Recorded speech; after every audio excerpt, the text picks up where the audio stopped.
నమస్తే city cable news కు స్వాగతం. రాష్ట్రంలో విధ్వంసకర విద్వేషపూరిత కక్షపూరిత పరిపాలన సాగుతుండటంతో ఒక పెట్టుబడి కూడా రాష్ట్రానికి రాలేదని బీజేపీ రాష్ట్ర అధ్యక్షులు దగ్గుబాటి పురంధేశ్వరి విమర్శించారు. రాష్ట్రంలో విధ్వంసకర విద్వేషపూరిత కక్షపూరిత పరిపాలన సాగుతుండటంతో ఒక పెట్టుబడి కూడా రాష్ట్రానికి రాలేదని బీజేపీ రాష్ట్ర అధ్యక్షులు దగ్గుబాటి పురంధేశ్వరి విమర్శించారు. ఈ తరుణంలో ఇక్కడ యువతకు ఉపాధి లేకుండా పోయిందన్నారు. మొవ్వ మండలం కాజా గ్రామంలో మీడియా సమావేశంలో దగ్గుబాటి పురంధేశ్వరి మాట్లాడారు. రాష్ట్రంలో గ్రామాల్లో అంతర్గత రహదారులు అధ్వాన్నంగా ఉన్నాయని, కేంద్ర ప్రభుత్వం నిర్మించిన రహదారులు మాత్రమే సవ్యంగా బ్రహ్మాండంగా ఉన్నాయన్నారు. కేంద్ర ప్రభుత్వం రాష్ట్ర ప్రభుత్వానికి గ్రామాల అభివృద్ధికి ఇచ్చిన నిధులు పక్కదారి పట్టించిందని విమర్శించారు. రాష్ట్ర ప్రభుత్వం పేదలకు టిడ్కో ఇళ్లు ఇవ్వకుండా రాష్ట్రంలో ప్రజలను మోసం చేసిందన్నారు. మద్యపానం నిషేధం అని చెప్పి నేడు అధిక రేట్లకు మద్యాన్ని పారుస్తున్నారన్నారు. ఎలక్షన్ దగ్గరికి వస్తున్న తరుణంలో 6,000 టీచర్ల పోస్టులు భర్తీ చేస్తామని మభ్యపెడుతున్నారన్నారు. ఇక కేంద్ర ప్రభుత్వం మచిలీపట్నంలో మెడికల్ కళాశాల నిర్మాణానికి 550 కోట్లు, హార్బర్ నిర్మాణానికి 500 కోట్ల నిధులు మంజూరు చేసిందని చెప్పారు. కేంద్ర ప్రభుత్వం పామరు నియోజకవర్గంలో జల్ జీవన్ మిషన్ కింద 29,220 మంచినీటి కొలాయిలు కనెక్షన్లు ఇచ్చిందన్నారు. మచిలీపట్నం టౌన్ నుంచి మచిలీపట్నం పోర్టు వరకు 25 కిలోమీటర్ల రహదారి నిర్మాణానికి నిధులు మంజూరు చేసిందని చెప్పారు. ఈ కార్యక్రమంలో జిల్లా బీజేపీ అధ్యక్షులు రాజబాబు, పొట్లూరు కృష్ణబాబు, మొట్ట మోహన్, రాజశేఖర్, రమేష్, కిరణ్ బాబు పాల్గొన్నారు. భారతీయ జనతా పార్టీ ఒక రకంగా చెప్పాలంటే ఎన్నిక నగారాన్ని మోగించినట్లేనని చెప్పి మీరందరూ కూడా గమనించాలి. ఈ నెల 1వ తారీఖున 25 పార్లమెంట్ నియోజకవర్గాల్లో భారతీయ జనతా పార్టీ తన ఎన్నికల కార్యాలయాల్ని ఓపెనింగ్ చేసుకోవడం జరిగింది. నేను భీమవరం నుండి ఆన్లైన్ 25 మిగిలిన 24 పార్లమెంట్ ఎన్నికల కార్యాలయాలని కూడా మేము ప్రారంభోత్సవం చేసుకోవడం జరిగింది. అక్కడి నుండి పైనుండి మాకు ఇచ్చినటువంటి ఆదేశం ఏదైతే ఇవాళ దేశంలో 7.5 లక్షల గ్రామాలు ఉన్నాయో ప్రతి గ్రామానికి కూడా భారతీయ జనతా పార్టీ కార్యకర్త వెళ్ళాలి అని చెప్పి మా నాయకులు మాకు ఇచ్చినటువంటి ఆదేశం. దానికి అనుగుణంగానే ఇవాళ ఆంధ్ర రాష్ట్రంలో ఉన్నటువంటి 21,000 గ్రామాలు ఏవైతే ఉన్నాయో నిన్న ఇవాళ రేపు ఈ 3 రోజుల పాటు మా కార్యకర్తలు ప్రతి ఒక్క గ్రామానికి వెళ్తారు. వెళ్ళి పార్టీని ప్రజలకి చేరువ చేయడం, నరేంద్ర మోడీ గారు ఈ దేశానికే కాదు ఆంధ్ర రాష్ట్రానికి ఏ విధంగా కేంద్ర ప్రభుత్వ మాధ్యమంగా వారి సహకారాన్ని అందించారో ప్రజలందరికీ తెలియజేయడం మా యొక్క ప్రధాన లక్ష్యంగా మేము పెట్టుకున్నాం. దానిలో భాగంగానే నేను ప్రొద్దున్నే ప్రారంభించి నిమ్మకూరులో మా తల్లిదండ్రుల యొక్క విగ్రహాలకి పూలమాల వేసి నివాళులు అర్పించి అక్కడి నుండి కోసూరు, ఎందుకంటే కోసూరు గ్రామానికి మా కుటుంబానికి ఉన్నటువంటి సంబంధం, అక్కడ మా మేనత్త గారు ఊరు అవ్వడం, నేను అక్కడికి వెళ్ళడం, పాత చుట్టాలు కలవడం మాత్రమే కాకుండా అక్కడ ఉన్నటువంటి ఆ గ్రామస్తులందరికీ కూడా మరి భారతీయ జనతా పార్టీ గురించి తెలియజేస్తూ కరపత్రాలని కూడా వారికి అందజేయడం జరిగింది. కరపత్రాల్లో ఈ రాష్ట్రానికి ఏమేం చేశాము, దేశానికి మాత్రమే కాకుండా రాష్ట్రానికి సైతం ఏం చేశాం అనేటువంటి అంశాన్ని ఈ కరపత్రాల్లో క్రోడీకరించి ప్రజలందరికీ కూడా అందిస్తూ ఈ పాంఫ్లెట్ వితరణ అనేది ప్రారంభించడం జరిగింది. నేను మాత్రమే కాదు, రాష్ట్రంలో ఉన్నటువంటి భారతీయ జనతా పార్టీ ప్రతి కార్యకర్త పై స్థాయి నుండి కింద వరకు. మచిలీపట్నం ప్రభుత్వ ఆసుపత్రిలో ఇంజెక్షన్ వికటించి 7 చిన్నారులకు అస్వస్థత పాలయ్యారు. మచిలీపట్నం ప్రభుత్వ ఆసుపత్రి పిల్లల విభాగంలో మొత్తం 15 మంది వైద్యం పొందుతున్న చిన్నారులకు రోజు మాదిరిగానే ఇంజెక్షన్ చేశారు. ఇంజెక్షన్ చేసిన అరగంటకు విపరీతమైన చలి, జ్వరం రావడం గమనించి డాక్టర్లు అప్రమత్తమయ్యారు. ఇంజెక్షన్ చేసిన వారిలో 7 పిల్లలకు అస్వస్థతగా ఉండడంతో వారిని ఇంటెన్సివ్ కేర్ కు తరలించి వైద్యం అందిస్తున్నారు. ప్రస్తుతం అందరి పరిస్థితి నిలకడగానే ఉందని వైద్యులు పేర్కొన్నారు. ఇంజెక్షన్ వికటించడంతో సదరు ఇంజెక్షన్లను తిరిగి వెనక్కి పంపిస్తున్నామని, నిబంధనల ప్రకారం ఫార్మాకో విజిలెన్స్ టీం కు కూడా ఈ ఇంజెక్షన్లు పంపుతున్నట్లుగా ఆసుపత్రి వర్గాలు తెలిపాయి. రోజువారీ ఇంజక్షన్ చేయకుండా వేరే ఇంజక్షన్ చేశారు. దాని వలన పిల్లలు రాత్రి నుంచి వాంతులు, ఒళ్ళు కాలిపోవటం, రాత్రి తెల్లవారు అప్పుడు కూడా కంటిన్యూ కొనుక్కులు జ్వరం తగ్గుతాడు, జ్వరం మందులు వేస్తున్నారు. ఆ ఇంజక్షన్ ఇంతవరకు పిల్లవాడు రిలీఫ్ అవ్వలే. 8 దాకా పిల్లవాడు బంగారులాగా ఆడుకున్న పిల్లవాడు రాత్రి తెల్లవారు కంటి మీద కొనుక్కులేదు. పిల్లవాడు ఒళ్ళు కాలిపోయింది రాత్రి తెల్లవారు. ఇప్పుడు కూడా వేడి ఉంది, ఇంకా పిల్లోడు యాక్టివ్గా లేడు. ఇది మా పరిస్థితి. ఏం చేయమంటారు? ఈ పిల్లలు ఏదో జ్వరం ముందు వేస్తున్నారు, జ్వరం వచ్చిందని. బంగారులో ఉన్నాడు పిల్లడు. నేను వచ్చింది బాగా నిమ్ముందని జాయిన్ అయ్యాను. లేడీ ఆమ్థిల్ ప్రభుత్వ బాలికల జూనియర్ కళాశాల వద్ద ఆకతాయిల ఆగడాలు శృతిమించుతున్నాయని సర్వత్రా ఆరోపిస్తున్నారు. లేడీ ఆమ్థిల్ ప్రభుత్వ బాలికల జూనియర్ కళాశాల వద్ద ఆకతాయిల ఆగడాలు శృతిమించుతున్నాయని సర్వత్రా ఆరోపిస్తున్నారు. బాలికల జూనియర్ కళాశాల వద్ద అనునిత్యం ఆకతాయిల హల్చల్ కొనసాగుతున్నా పట్టించుకునే నాథుడు లేడని స్థానికులు విద్యార్థులు వాపోతున్నారు. విద్యార్థులకు రక్షణ ఇవ్వాల్సిన పోలీసులు విధి నిర్వహణలో భాగంగా కాలేజీ వద్ద ప్రతిరోజు సెల్ఫీ దిగి చేతులు దులుపుకుంటున్నారని వారు ఆరోపిస్తున్నారు. తాజాగా ఆకతాయిల ఆగడాలు శృతిమించాయి. బైక్ మీద వెళ్తున్న యువకులు కళాశాల అధ్యాపకురాలిని ఢీకొట్టడంతో ఆమెకు తీవ్ర గాయాలయ్యాయి. ఇక ఆకతాయిల్లో ఒకరిని కళాశాల సిబ్బంది పట్టుకుని పోలీసులకు అప్పగించారు. కాలేజీ వద్ద రెచ్చిపోతున్న ఆకతాయిల వేధింపులపై పోలీస్ శాఖ వెంటనే చర్యలు తీసుకోవాలని స్థానికులు కళాశాల సిబ్బంది విద్యార్థులను కోరుతున్నారు. ఈరోజు సాయంత్రం 5 గంటలకి కాలేజీ అయిన తర్వాత మా లెక్చరర్కి కామర్స్ మేడం గారికి మగ పిల్లలు ముగ్గురు బండి మీద వెళ్తా ఇద్దరు బండి మీద వెళ్తా గుద్దేసి వెళ్ళిపోయారు. ఈ ఇన్సిడెంట్ నేను ఒక వారం రోజుల నుంచి చెప్దాం అనుకుంటున్నాను. ప్రతిరోజు 5 గంటలకి మా కాలేజీ అయిన తర్వాత బాయ్స్ ఒక్కొక్క బండి మీద ముగ్గురు వెళ్తూ విజిల్స్ వేసుకుంటూ చప్పట్లు కొట్టుకుంటా అయితే అటు ఇటు ఒక్కొక్క రౌండ్స్ కాదు 5 రౌండ్స్ ఒక్కొక్క విద్యార్థి బైక్ మీద 5 రౌండ్లు వేస్తూ ఉండేవాళ్ళు. ఇలాంటి సంఘటనలు ప్రతిరోజు జరుగుతూనే ఉంది. మధ్య మధ్యలో పోలీసులు వచ్చి ఊరికే ఒక ఫోటో తీసుకొని లేడీ ఆంపిల్ అనేటువంటి ప్రభుత్వ మహిళా కళాశాల అని ఫోటో కనపడటం, ఇక్కడ నుంచొని ఫోటో తీసుకొని వెళ్ళిపోవడమే జరుగుతుంది. కానీ తగిన చర్యలు తీసుకోవడం కానీ లేదా కాలేజీ వదిలిన సమయానికి ఒక 10 నిమిషాలు ముందుగా ఉండి ఇక్కడ ఇలాంటి సంఘటనలు జరగకుండా అంటే పెట్టిన పర్పస్ ఏంటి అసలు? కాలేజీలో ఆడపిల్లల కాలేజీలో వచ్చి మగపిల్లలు ఎవరు కూడా ర్యాగింగ్ చేయకుండా కానీ వాళ్ళ మీద ఎటువంటి జరగకుండా ఉండటానికని ఒక పర్పస్ దిశ అనేటువంటి యాప్ మన ముఖ్యమంత్రి గారు పెట్టినప్పటికీ అది సక్రమంగా జరగటం లేదని మా యొక్క ఉద్దేశం. ఎందుకంటే ఆడపిల్లలు వెళ్తున్న సమయంలో ఖచ్చితంగా ప్రొటెక్షన్ అనేది రక్షణ అనేది అవసరం కోసమే ముఖ్యమైన ఉద్దేశం పెట్టినప్పటికీ అది సక్రమంగా జరగట్లేదు. ప్రతిరోజు ఇదే మాకు జరుగుతుంది. మేము ఎన్నోసార్లు పోలీసు వాళ్ళు వచ్చిన వాళ్ళకి మేము చెప్తూనే ఉన్నాము, ఇది కాదు పరిస్థితి, మీరు 5 నిమిషాలు ముందుగా ఉండి ఆడపిల్లలకి రక్షణ కల్పించబడే దిశ అనేది ఉద్దేశం అనేటువంటి దానికి నిర్వీర్యాకం అవుతుందని నా ఉద్దేశము. అలా ప్రతిరోజు ఇలాంటివి జరగకుండా చూడాల్సిందిగా నేను కోరుతూ ఉన్నాను.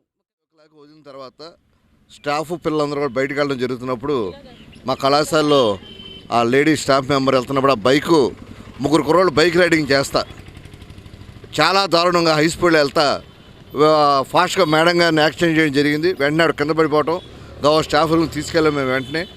అయినా సరే ఆ 3 కుర్రోడిని చేసి పట్టుకోవడం జరిగితే ఆ కుర్రోడిని లోపల ఎట్టిపోయడం. ఇప్పుడే జస్ట్ పోలీసు వాళ్ళు 1/2 అవర్కి వచ్చారు. మేము ఆల్రెడీ దిశాగా ఫోన్ చేస్తే వాళ్ళు ఏమంటారంటే మచిలీపట్నం పోలీస్ స్టేషన్ ఫోన్ చేయండి. మచిలీపట్నం పోలీస్ స్టేషన్ ఫోన్ చేస్తే ఇప్పుడు వచ్చారు పోలీసులు.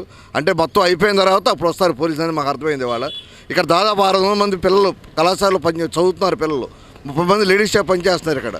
వీళ్ళందరూ వెళ్ళే టైంలో కావాలని పిల్లలు 4 to 5 ఆ కుర్రోళ్ళందరూ రోడ్డు మీద చాలా రఫ్గా తోవటం, ఆ సైరన్లు తీసేయడం, పిల్లలు రావడానికి భయపడతారు, కాలేజీ రావడానికి పేరెంట్స్ భయపడుతున్నారు. కాబట్టి పోలీసు వాళ్ళ సమస్యను వెంటనే పరిష్కరించగా కోరుతున్నాం. మేము ఈ రోజు కాదండి ఈ రోజు మా కామర్స్ మేడం వెళ్తుంటే ఆవిడ మీద టీజింగ్ చేసి బండి ఎక్కిచ్చేసి పడేశారు. మా కామర్స్ మేడం ఇక్కడే ఉన్నారు చూడండి. ఇలా రోజు కాదు సార్, మాకు ఫస్ట్ ఇయర్ నుండి జరుగుతూనే ఉంది. ఇలా జరుగుతుంది సార్ అని మా ప్రిన్సిపల్ సార్కి చెప్పి మేము అందరం స్టూడెంట్స్తో ఒక లెటర్ పెట్టిస్తే వాళ్ళు వచ్చారండి. ఫస్ట్ ఇయర్లో ఉన్నప్పుడు మనం కొన్ని రోజులు పోలీసులు వచ్చారు, ఇక్కడ చూశారు. కానీ ఇప్పుడు ఏం జరుగుతుంది సార్? ఇప్పుడు చూడండి, ఇప్పుడు 5 o'clock అయినప్పుడు పోలీసులు వస్తారు. ఇప్పుడే కాదు సార్, ఫస్ట్ ఇయర్ స్టార్ట్ అయినప్పటి నుండి సెకండ్ ఇయర్ స్టార్ట్ అయినప్పటి నుండి నేను 3 times అడిగాను.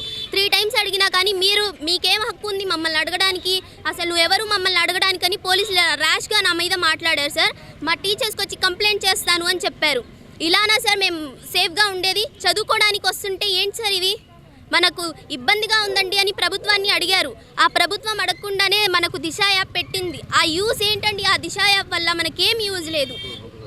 ఈ రోజు వస్తారు సార్, వస్తారు. సైన్స్ చూడండి, పెద్ద డ్యూటీ మనం చూడాలి కదా సార్. డ్యూటీ చేస్తున్నట్టు టైం ఫోటో దిగుతారు, మాతోనే దింపించుకుంటారు సార్ ఫోటోలు. ఇక్కడ నుంచుని ఫోటో తీయండి అమ్మ, ఒకటి వెళ్ళిపోతాం. వాళ్ళ డ్యూటీని ఒక పోలీసుని నమ్ముకుని ప్రజలు ఈ సమాజంలో ఈ డెమోక్రసీలో బతుకుతుంటే పోలీసులు చేసే పనులు ఏంటండి? ఇలా వస్తున్నారు, ఫోటో దిగేసి వెళ్ళిపోతున్నారు. ఏమైనా చెప్తే పోలీసుల కొరత అంట. ఇక్కడ డ్యూటీ ఉంది, మనం అక్కడికి వెళ్ళాము, అక్కడ డ్యూటీ పడింది, ఇక్కడ ఉంది. అసలు ఇక్కడ జరుగుతుంటే రామనాయుడుపేటలో జరుగుతుంటే ఎక్కడో ఉల్లంగిపాలెంలోది తీసుకొచ్చి మేము అక్కడికి వెళ్ళాలండి అని చెప్తున్నారు. పోలీసులు డ్యూటీ సరిగ్గా చేయట్లేదు, మనకు సేఫ్ లేదు. మనకు సేఫ్టీ కావాలి, ఒక పోలీస్ మన దగ్గరికి ఇక్కడ మన కాలేజ్లో ఉండాలి అని నేను అడుగుతున్నాను. ఇది నా హక్కు కాబట్టి నేను కాదు, మా కాలేజ్లో ఎంతమంది అయితే స్టూడెంట్స్ ఉన్నారో వాళ్ళందరి డిమాండ్ సార్ ఇది. మీరు ఖచ్చితంగా తీరవలసిందిగా కోరుతున్నాను.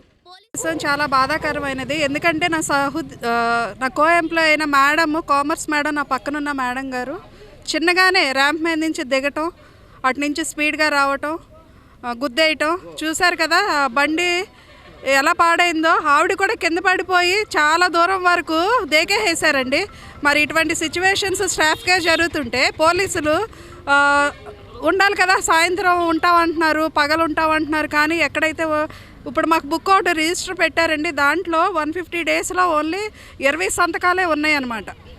అధికారులు దీన్ని మాత్రం కొంచెం నెగ్లిజెన్సీగా ఫీల్ అవ్వకుండా బాధ్యతగా తీసుకొని ఇక్కడ స్పీడ్ బ్రేకర్ వేయటం కానీ లేదనంటే రక్షణ కలిగిస్తే అండి ఇటువంటి జరగవని. ఇది రెండో ఇన్సిడెంట్ అండి మా కాలేజ్లో ఇలా జరగటం.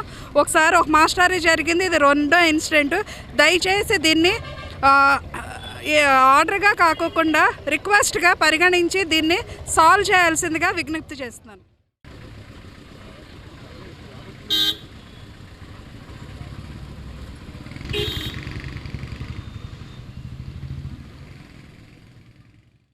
ప్రభుత్వ ఆసుపత్రిలో ఇంజెక్షన్ వికటించి చిన్నారులు అస్వస్థతకు గురవటం దురదృష్టకర ఘటన అని మేయర్ చిటికన వెంకటేశ్వరమ్మ అన్నారు. ప్రభుత్వ ఆసుపత్రిలో ఇంజెక్షన్ వికటించి చిన్నారులు అస్వస్థతకు గురవటం దురదృష్టకర ఘటన అని మేయర్ చిటికన వెంకటేశ్వరమ్మ అన్నారు. ప్రభుత్వ ఆసుపత్రిలో ఇంజెక్షన్ వికటించి అస్వస్థతకు గురైన 7 చిన్నారులను వైసీపీ నాయకులతో కలిసి మేయర్ పరామర్శించారు. సదరు ఇంజెక్షన్లను పరీక్షల నిమిత్తం పంపడం జరుగుతుందన్నారు. ఇక బాధ్యులపై చర్యలు తీసుకుంటామన్నారు. ఈ కార్యక్రమంలో డిప్యూటీ మేయర్ శీలం భారతి, మున్సిపల్ మాజీ చైర్మన్ శిలార్ దాదా, మాజీ మేయర్ మోకా వెంకటేశ్వరమ్మ తదితరులు పాల్గొన్నారు. మచిలీపట్నం గవర్నమెంట్ హాస్పిటల్లో మరి పిల్లలకి హెల్త్ బాగలేదని చెప్పి ఇక్కడికి పిల్లలు జాయిన్ చేయడం జరిగింది. అలాగే రోజు రెగ్యులర్గా వాడేటటువంటి మెడిసిన్ వాళ్ళకి ఇవ్వటం జరిగింది. వాళ్ళు ఒక 10 మందికి ఆ ఇంజెక్షన్ చేస్తే 7 వాళ్ళ ప్రాబ్లం రావటం జరిగింది.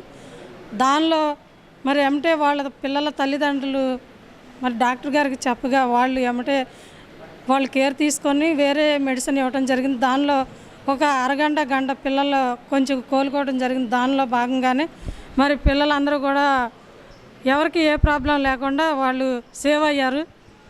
ఈ విషయం తెలిసిన వెంటనే మరి మచిలీపట్నం పురపాలక సంఘం నుంచి మేమందరం కూడా ఇక్కడికి మేయర్ గారు, డిప్యూటీ మేయర్లు మేమందరం కూడా రావటం జరిగింది. మరి వాళ్ళ యొక్క తల్లిదండ్రులని అడిగినప్పుడు వాళ్ళు కూడా చెప్పడం జరిగింది. అలాగే మేము కూడా డాక్టర్ని సంప్రదించాము. మరి ఆ మెడిసిన్ వల్ల ఇంకోసారి ఏ పిల్లలకి కూడా ఏ ఇబ్బంది కలగకుండా దాన్ని టెస్టింగ్కి పంపించామని చెప్పడం జరిగింది. వాళ్ళు మరి పిల్లలైతే ఏ ప్రాబ్లం లేకుండా దేవుడి దయ వల్ల వాళ్ళు ప్రాబ్లం సాల్వ్ చేశారు డాక్టర్ గారు. అలాగే వాళ్ళకి ఏ అవకాశం ఏ ఇబ్బంది ఉన్నా కూడా ఏ అవసరం ఉన్నా మేమందరం ఎప్పుడు కూడా అందుబాటులో ఉంటాము. మా హాస్పిటల్లో డాక్టర్స్ కూడా అందుబాటులోనే ఉన్నారు. వాళ్ళు ఏ ఇబ్బంది రాకుండా చూసుకుంటామని చెప్తూ మన కృష్ణా జిల్లా ప్రభుత్వ ఆసుపత్రిలో అంటే చిన్నపిల్లలు 6-7 సంవత్సరాల పిల్లలకి ఇంజెక్షన్ చేయటం వలన ఇంజెక్షన్లు వికటించి పిల్లలకి జ్వరాలు, అదేవిధంగా వాంతులు, పిల్లలకి వేరే రకమైనటువంటి మరి వాళ్ళకి డాక్టర్ల యొక్క నిర్ధారణలో తేలినప్పుడు మరి మా అందరు కూడా ఇక ప్రభుత్వ హాస్పిటల్లో చిన్నపిల్లలకి హాస్పిటల్లో ఇంజెక్షన్ చేయడం వల్ల వికటించింది అనగానే మన మేయర్ గారు, డిప్యూటీ మేయర్లు, కార్పొరేటర్స్ అందరం కూడా హాస్పిటల్కి వచ్చి విజిట్ చేయడం జరిగింది. అక్కడ వారి ఒక సూపరింటెండెంట్ గారిని, మన ఆర్ఎంఓ గారిని అడిగితే, పిల్లల డాక్టర్ గారిని అడిగితే ఆ ఇంజెక్షన్ అనేటువంటిది మేము ఎప్పుడు అది ఇంజెక్షన్ చేస్తూ ఉంటామండి. ఒక ఇంజెక్షన్ సీల్ తీసిన తర్వాత అది 10 మందికి చేయాలి.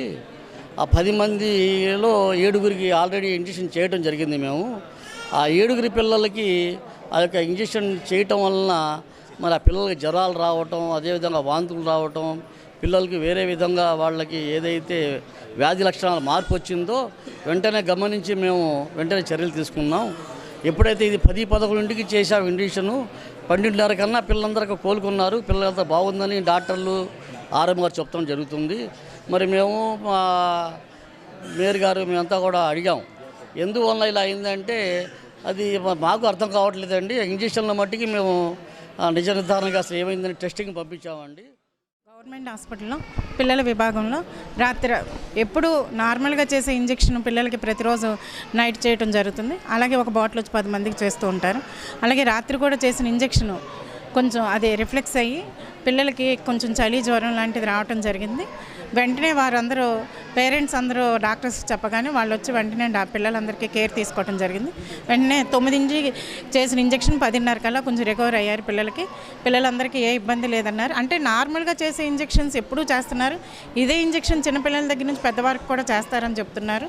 అంటే గవర్నమెంట్కి ఏజెన్సీ ఇస్తుంది, ఎక్కడా లేని ఏ గవర్నమెంట్ హాస్పిటల్లో కూడా జరగలేదు ఇటువంటిది. ఇక్కడ కూడా దాదాపు పిల్లలందరూ 4 రోజులు 3 రోజుల నుంచి జాయిన్ అయిన వాళ్ళే, ప్రతిరోజు వారికి ఇంజెక్షన్ ఇవ్వటం జరుగుతుంది.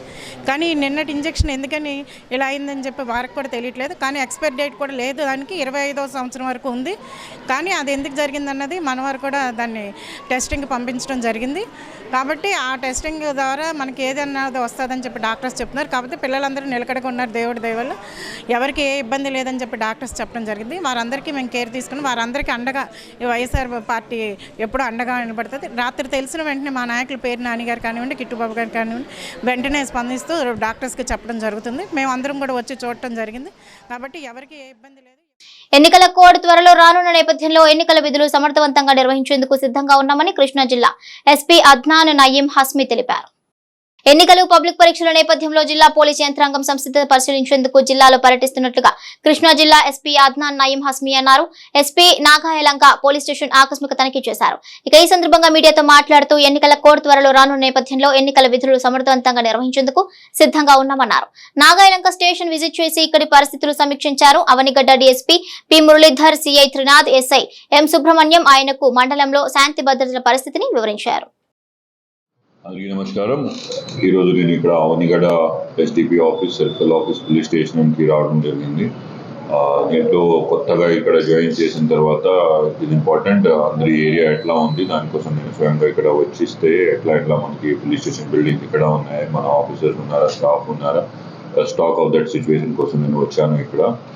దీంట్లో ఇక్కడ మేజర్ ప్రాబ్లం ఏంటి, మేజర్ క్రైమ్ హెడ్స్ ఏంటి, పాపులేషన్ ఎంత ఉంది, రాబోయే రోజు మనకి ఎలక్షన్స్ ఇక్కడ ఉన్నాయి, దానికోసం మన ప్రిపరేషన్ ఎట్లా ఉంది, నెక్స్ట్ మంత్ పిల్లలు క్లాస్ 10th, 12th ఎగ్జామినేషన్ గురించి మన ప్రిపరేషన్స్ ఎట్లా ఉంది, దాని గురించి మాట్లాడడం జరిగింది మన సిబ్బందితో. సో మన డిఎస్పీ గారు వెరీ ఎక్స్పీరియన్స్ మ్యాన్, మురళీధర్ గారు is already taken care of, CI గారు everybody is doing their well best. And certainly పిల్లల కోసం 10th class 12th exam will ensure it is done properly. And our role election will ensure it is a peaceful, fair election. Free and fair election will be impartial. Everybody will be able to contest, campaign, and all those things will be allowed freely. Ensure that all the election guidelines are being followed. Our government and our program, government and initiative regarding the safety of women and marginalized community and the weaker section. The Pradhanam Chestunaru. So what are happening in those kind of cases, I have taken a review and given instructions to the officers. And in future days, what all initiatives we need to take regarding the reach of public, towards outreach of public and welfare of men. Adivunda Martalan Jarvindi. So in next few days, we'll be able to come up with a comprehensive plan. Media మిత్రుల తరఫున public తరఫున request ఉంది, any information you have, any grievance you have, you can directly approach any of officers, right from constable up to me. మండేకి నార్మల్గా స్పందన మనకు జరుగుతుంది మచిలీపట్నంలో. Other than that also our help line numbers are available, they can always contact us. Thank you. Pamarru మండలం నిముకూరులో ఎన్టీఆర్ దంపతుల విగ్రహాలకు BJP అధ్యక్షురాలు దగ్గుబాటి పురంధేశ్వరి పూలమాలలు వేసి నివాళులర్పించారు. పామర్రు మండలం నిమ్మకూరులో ఎన్టీఆర్ దంపతుల విగ్రహాలకు బీజేపీ అధ్యక్షురాలు దగ్గుబాటి పురంధేశ్వరి పూలమాలలు వేసి నివాళులర్పించారు. పల్లెకు పోదాం కార్యక్రమంలో భాగంగా కృష్ణా జిల్లా విచ్చేసిన పురంధేశ్వరి పామర్రు మండలం నిమ్మకూరులో పర్యటించారు. అనంతరం పురంధేశ్వరి మరియు బీజేపీ నాయకులు మొవ్వ మండలం కోనూరు, కాజా గ్రామాల్లో పల్లెకు పోదాం కార్యక్రమంలో పాల్గొనేందుకు వెళ్లారు. ఇక మొవ్వ మండలం కోనూరులో రామాలయాల్లో పురంధేశ్వరి పూజలు చేశారు. కోసూరు గ్రామంలో వీధుల్లో నడుచుకుంటూ బీజేపీని బలపరచాలని, ఓట్లు వేయాలని అభ్యర్థించారు. గ్రామంలో వృద్ధులు బంధువులతో మాట్లాడి యోగక్షేమాలు అడిగి తెలుసుకున్నారు పురంధేశ్వరి. జగన్ రెడ్డి అరాచకాలపై లోకేష్ పూరించిన నాథమే శంఖారావుమని మాజీ మంత్రి కొల్లు రవీంద్ర, మాజీ ఎంపీ కొనకల నారాయణరావు పేర్కొన్నారు. జగన్మోహన్ రెడ్డి వైసీపీ నాయకుల అరాచకాలకు వ్యతిరేకంగా తెలుగుదేశం పార్టీ జాతీయ ప్రధాన కార్యదర్శి నారా లోకేష్ పూరించిన నాథమే శంకరరావుమని మాజీ ఎంపీ టీడీపీ జిల్లా అధ్యక్షుడు కొనకల నారాయణరావు మరియు పొలిట్ బ్యూరో సభ్యుడు మాజీ మంత్రి కొల్లు రవీంద్ర పార్టీ కార్యాలయంలో ఏర్పాటు చేసిన మీడియా సమావేశంలో పాల్గొన్నారు. ఇక ఈ సందర్భంగా వారు మాట్లాడుతూ యువగళం పాదయాత్రలో పర్యటించిన నియోజకవర్గాల్లో శంకరరావుతో నారా లోకేష్ ఈ నెల 11వ తేదీ నుంచి రాష్ట్రంలో పర్యటించి ప్రజల్లో చైతన్యం నింపనున్నారని చెప్పారు. ఇందులో భాగంగా రానున్న 40 నుండి 50 రోజుల్లో మొత్తం 120 నియోజకవర్గాల్లో రోజుకు 3 నియోజకవర్గాల్లో శంకరరావం జరుగుతుందన్నారు. ఈ కార్యక్రమంలో టీడీపీ నాయకులు మోటమరి బాబా ప్రసాద్, బచ్చుల సుబ్రహ్మణ్యం, గోపు సత్యనారాయణ, మరకాని పరబ్రహ్మం, ఇలియాస్ పాషా, పివి ఫనీ కుమార్, కార్పొరేటర్లు అన్నం ఆనంద్, సమతా కీర్తి తదితరులు పాల్గొన్నారు. వైఎస్ఆర్ పార్టీ నాయకులు చేస్తున్నటువంటి అరాచకాలపైన తెలుగుదేశం పార్టీ జాతీయ ప్రధాన కార్యదర్శి యువ నాయకుడు నారా లోకేష్ గారు పూరించే శంఖమే శంకరరావం. ఈ శంకరరావంతో రాష్ట్రంలో ఉన్నటువంటి ప్రతి ఒక్కరిని కూడా మరొకసారి చైతన్యం చేసి ఈ రాష్ట్రాన్ని కాపాడుకోవడానికి ప్రజల్ని సంసిద్ధులుగా తయారు చేయడానికి చేస్తున్నటువంటి కార్యక్రమం శంకరరావు. రేపు శ్రీకాకుళం జిల్లా నుంచి ప్రారంభమవుతున్నటువంటి ఈ శంకరరావం దాదాపు 40 నుంచి 50 రోజుల పాటు 120 నియోజకవర్గాల్లో కార్యకర్తలతో ప్రజలతో మమేకమవుతూ మేనిఫెస్టోల విషయాలన్నీ కూడా తెలియజేస్తూ ఈ ప్రభుత్వ అవినీతి, అరాచకాలు, దాడులు, దౌర్జన్యాలన్నీ కూడా ప్రజలకు వివరిస్తూ జరిగేటటువంటి ఈ శంకరరావంలో ప్రతి ఒక్కరు కూడా భాగస్వాములు కావాలా, ఈ రాష్ట్రాన్ని కాపాడుకోవాలా. సుదీర్ఘ పాదయాత్రలో దాదాపు 3132 కిలోమీటర్లు పాదయాత్ర చేసి ప్రతి ఒక్క కుటుంబాన్ని ఆయన పరామర్శించుకుంటూ ఎండనక వాననక ప్రయత్నం చేస్తూ శ్రీకాకుళం కూడా, విజయనగరం కూడా పూర్తి చేయాలి, ఉత్తరాంధ్ర కూడా పూర్తి చేయాలనుకున్నప్పుడు మరి చంద్రబాబు నాయుడు గారిని వారు అరెస్ట్ చేయటం, అక్రమ అరెస్టుకి మరి తండ్రికి తోడుగా మరి న్యాయపరంగా పోరాటం చేయటం వల్ల కొంత సమయం పోవడం వల్ల విశాఖపట్నం ఆ కార్యక్రమాన్ని ఆపుకోవడం జరిగింది. మిగిలిన అన్ని నియోజకవర్గాన్ని కూడా ఈ 40-50 రోజుల్లో అందరినీ కూడా కలుసుకోవాలనేది ఈ కార్యక్రమం యొక్క ముఖ్య ఉద్దేశం. దానికి మనస్ఫూర్తిగా లోకేష్ గారికి అభినందనలు, శుభాభినందనలు వారికి తెలియజేస్తూ ఇవాళ చంద్రబాబు నాయుడు గారు చేసినటువంటి రా కదిలిరా ప్రోగ్రాం కూడా అద్భుతమైనటువంటి సక్సెస్. ఎక్కడ చూసినా లక్షలాది మంది రోడ్లు ఎక్కుతూ ఉన్నారు. ఎవరిని అడిగినా ఎన్ని చోట్లయితే పర్యటించాలో ఆ మిగిలిపోయినటువంటి ప్రాంతాలని ఆయన శంకరరావం పేరుతో ఆ నియోజకవర్గాలు సుమారుగా 120 నియోజకవర్గాలు 40-50 రోజుల్లో పూర్తి చేయాలనేది ఆయన సంకల్పం. ముఖ్యంగా ఆయన నిరుద్యోగ సమస్య, అధిక ధరలు, ప్రజలు పడుతున్నటువంటి ఇబ్బందుల్ని ప్రజలకు దృష్టికి తీసుకొచ్చి ఇవాళ జగన్మోహన్ రెడ్డి పరిపాలనలో రాష్ట్ర వ్యాప్తంగా జరుగుతున్నటువంటి అవినీతి, దోపిడీకి వ్యతిరేకంగా లోకేష్ బాబు ఈ శంకరరావం అనేది ప్రారంభించనున్నారు రేపు 11వ తారీఖు నుంచి. గతంలో ఆయన యువగళం పాదయాత్రకి అడుగడుగునా కూడా అడ్డంకులు సృష్టిస్తూ ఊరేగింపులకు కానీ మీటింగులకు కానీ అనుమతులు ఇవ్వకుండా అనేక తప్పుడు కేసులు బనాయించి లాఠీ చార్జీలు చేసి ఆయన యొక్క పాదయాత్రని అడుగడుగునా కూడా ఇబ్బందులు కలిగించారు. నేను జగన్మోహన్ రెడ్డి గారిని అడుగుతా ఉన్నాను, మీ తండ్రి గారు పాదయాత్ర చేశారు, మీరు పాదయాత్ర చేశారు. ఆ రోజున చంద్రబాబు నాయుడు గారు మీకు పాదయాత్రలకు అనుమతి ఇచ్చాడు, సభలు పెట్టుకుంటాకు అనుమతి ఇచ్చాడు. మీ సభలో ఎవరైనా ఇబ్బంది కలిగిస్తారో అని చెప్పి పోలీసు బందోబస్తు ఇచ్చి ఏ రకమైన ఇబ్బందులు మీకు కలగకుండా ప్రజాస్వామ్య పద్ధతిలో మీకు సహకరించాడు ఆయన. ఇవాళ చంద్రబాబు నాయుడు గారి మీద తప్పుడు కేసులు బనాయించి ఆయన్ని జైల్లో పెడితే న్యాయస్థానాలు ఏం చెప్పినాయి అంటే ఏ ఆధారాలు లేకుండా ఆయన మీద తప్పుడు కేసు బనాయించారు, ఏ ఆధారాలు లేకుండా అతన్ని మేము జైల్లో నిర్బంధించి ఉంచలేం, కాబట్టి అతను బేషరతుగా బెయిల్ ఇస్తున్నామని చెప్పి బేషరతుగా బెయిల్ ఇవ్వడం జరిగింది. మీరు సిగ్గుపడాలి. జడ్జి గారు జడ్జిమెంట్లో ఏ ఆధారాలు లేకుండా చంద్రబాబు గారిని నిర్బంధించి ఉంచలేమన్నారు. ఆధారాలు లేకుండా ఎవరైనా కేసు పెడతాడా? ముఖ్యమంత్రి స్థానంలో ఉన్నాను. నగరంలోని వివిధ ప్రాంతాల్లో జనసేన పార్టీ పతాక స్తూపాలను పార్టీ శ్రేణులు నెలకొల్పాయి. ఈ సందర్భంగా పార్టీ నాయకుడు బండి రామకృష్ణను పోలీసులు అరెస్ట్ చేశారు. నగరంలోని వివిధ ప్రాంతాల్లో జనసేన పార్టీ పతాక స్తూపాలను పార్టీ శ్రేణులు నెలకొల్పాయి. ఈ సందర్భంగా పార్టీ నాయకుడు బండి రామకృష్ణను పోలీసులు అరెస్ట్ చేశారు.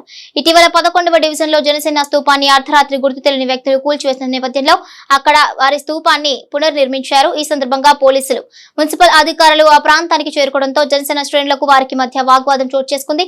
ఇక ఈ క్రమంలో పార్టీ ఇన్ఛార్జ్ బండి రామకృష్ణను పోలీసులు అరెస్ట్ చేశారు. ఈ కార్యక్రమంలో పార్టీ నాయకులు గడ్డం రాజు, మాదివాడ రాము, కొట్టే వెంకట్రావు, వంపుగడల చౌదరి, కార్పొరేటర్ పినిశెట్టి ఛాయాదేవి తదితరులు పాల్గొన్నారు.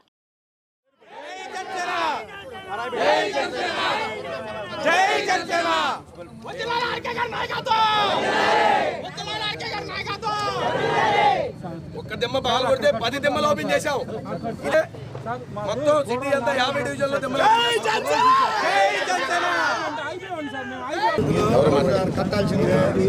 ఇంతమంది మీరు పగల కొట్టిందే మేము కట్టాం. అలా కుదరదు సార్. మీరు ఎన్నైనా చెప్పండి, కడతామే. మీరు అలా చెప్పి మీ పెద్దవాళ్ళని గౌరవిస్తున్నాం, ఆ గౌరవం మేము నిలబెట్టుకోవచ్చు. ఇదే బిల్డింగా? ఇదేమైనా చిన్న విషయం సార్. రోడ్డు మీద ఎన్ని జరుగుతుంది మీకు తెలుసు. పెద్దలు మీరు వయసులో ఎన్నో చూశారు. ఇలాంటి ఎన్ని కట్టారో బందర్లో 100 ఉన్నాయి ఇలాంటి. మేమేమి కొత్త కట్టలా, ఆల్రెడీ కడుతున్నప్పుడు ఆపేశారు.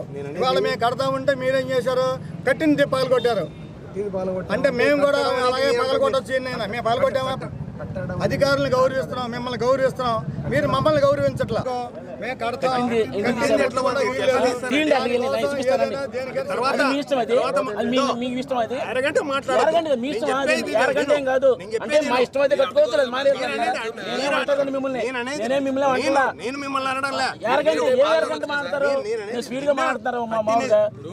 మీరు ఏళ్ళు చూపిస్తున్నారు, పొలిగించి పొడుతున్నారు.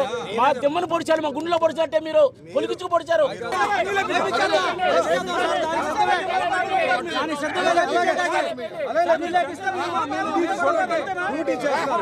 అలా అనొద్దు సార్. మీరు అలా అంటే ప్రజాస్వామ్యం లేదా?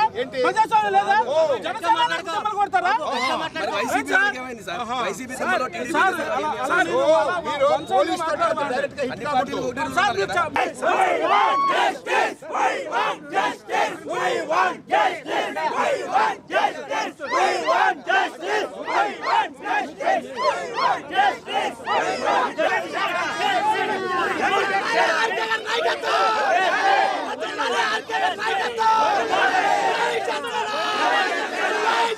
ఈ దేవాలయము ఇదని చెప్పేసి దీన్ని ఒక ఇష్యూ చేసుకొని ఈ టైము మీరు కాన్ఫ్లిక్ట్ అవ్వటం అనేది, పోలీస్తో కాన్ఫ్లిక్ట్ అవ్వటం అనేది నాకెందుకో మంచిది కాదనిపిస్తుంది. కరెక్టే సార్. లేదు లేదు మాకు కావాలి, ఇదే కావాలి, దీన్ని మేము పొలిటికైజ్ చేసుకోవాలి అని మీరు భావిస్తే నేను చాలా సమాధానం చెప్పలేను. అయిపోయింది కదా. ఇప్పుడు ప్రివెంటివ్ అరెస్ట్ చేస్తున్నా కదా, నేను చెప్తున్నా అండి. పోలీస్ ఆఫీసర్ ప్రివెంటివ్ అరెస్ట్ చేస్తున్నానంటే దానికి ఈడ్చుకొని గందరగోళం చేయాల్సిన పని లేదు. మనందరం కూడా మీ ఎస్పెషల్లీ జనసేన వీఆర్ లా అబైడెడ్ సిటిజన్స్ అని చెప్తారు. మీరు నేను అరెస్ట్ చేస్తున్నాను అన్నప్పుడు మీరు అరెస్ట్ చేసినప్పుడు లేచి ఇల్లు చేయాలి. పోలీస్ ఆఫీసర్ అంతకంటే వచ్చి భుజాలు తీసుకున్నారు. దాని జోలికి మేము వెళ్ళమండి, దాని జోలికి మేము ఎందుకు పోతాం? యువర్ అండర్ అరెస్ట్ అని చెప్తున్నా.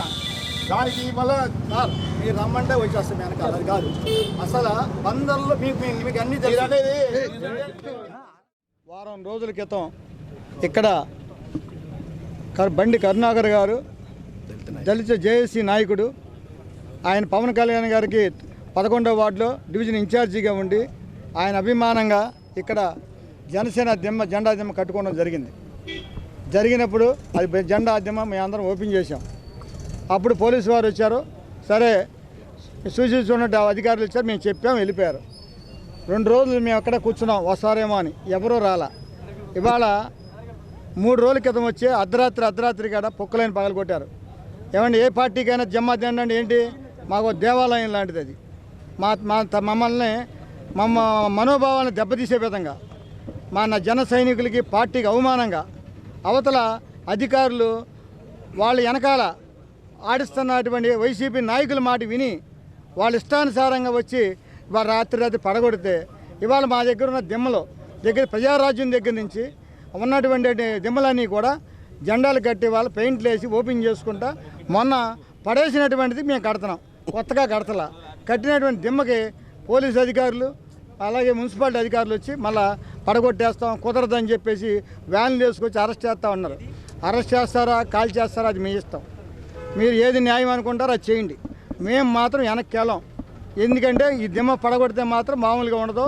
ఇక్కడే కాదు, ఇలాగే చేస్తే మాత్రం అధికారులు గుర్తుపెట్టుకోండి, ప్రతి పేటలో ఇలాగ రోడ్డు మీదే కడతాం. మేము అన్నాం ఇది ఒకటే కడతాం, ఇంకా కట్టమండి, ఇవన్నీ పెద్ద చేయొద్దు, మిమ్మల్ని గౌరవిస్తున్నామని చెప్పాం. జనసేన పార్టీ తరపున మేము చెబుతున్నాం, ఎట్టి పరిస్థితుల్లో కూడా ఇది మేము ఒప్పుకోము. దేనికైనా మేము అక్కడే పడుకుంటాం, సావైనా పెళ్ళైనా సరే ఇక్కడ చూసుకుంటామని చెప్పి జనసేన పార్టీ తరపున మున్సిపల్ అధికారులకి.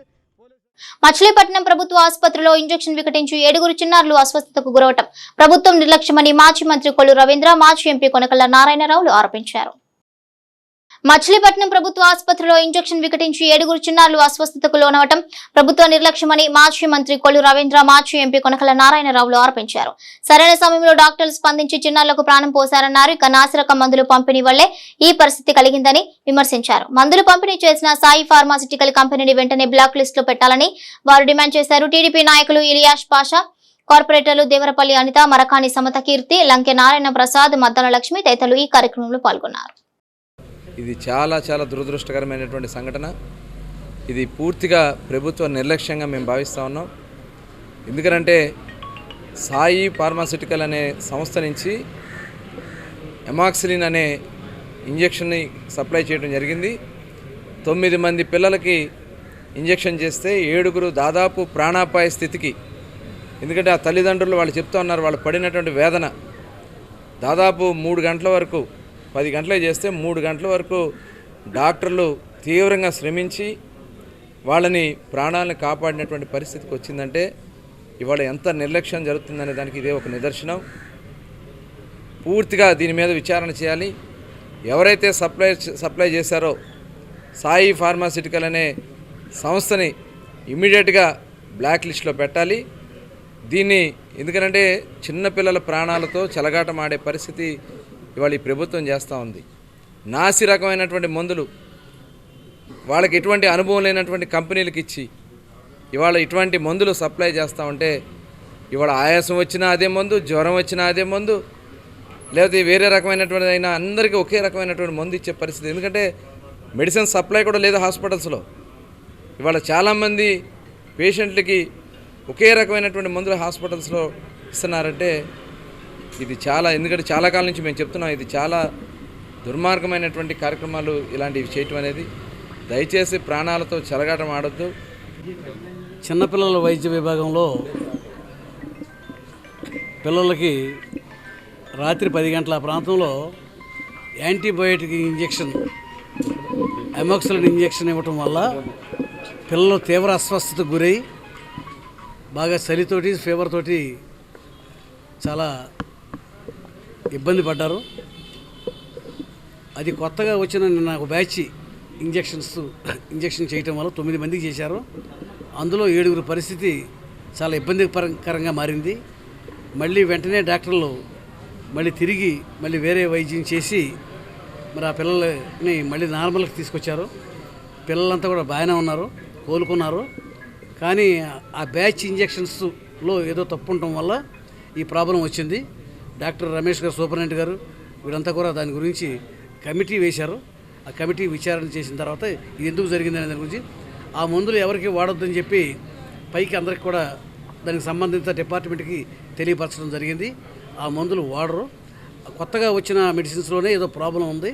ఆ ప్రాబ్లం ఏంటనేది ఎంక్వైరీ చేస్తున్నారు. దానికోసం కమిటీ కూడా వేయడం జరిగింది.